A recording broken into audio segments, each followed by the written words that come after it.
અમારી શાળામાં કન્યા શૌચાલય ભાગેલું તૂટેલું હાલતમાં હોવાથી શાળામાં અભ્યાસ કરતી દીકરીઓને શારીરિક પ્રોબ્લેમ જ્યારે હોય ત્યારે એના લીધે હાજરીમાં અનિયમિતતા થતી હતી અને મુશ્કેલીઓ હતી. આ નિમિત્તે ટ્રેસના ફાઉન્ડેશનની મહિલા અગ્રણીઓ ચેરપર્સન શ્રી રંગોલી મેડમ અને સાથે અન્ય મહિલાઓ શાળામાં આવ્યા અને અમે આ બાબતે એમની સાથે ચર્ચા કરી.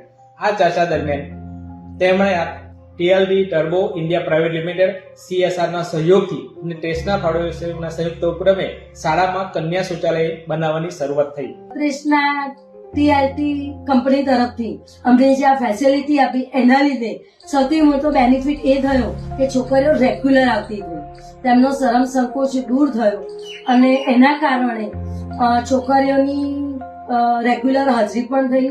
ઇવન અમે ટીચર્સ પણ એનો યુઝ કરીએ છીએ.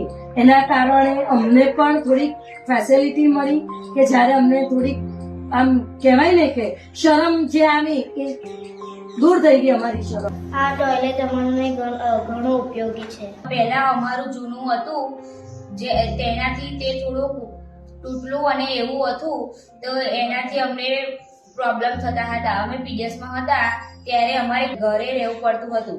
અમે ખાતરી આપીએ છીએ કે શૌચાલય સ્વચ્છતા જાળવીશું અને નિયમિત ઉપયોગ કરીશું.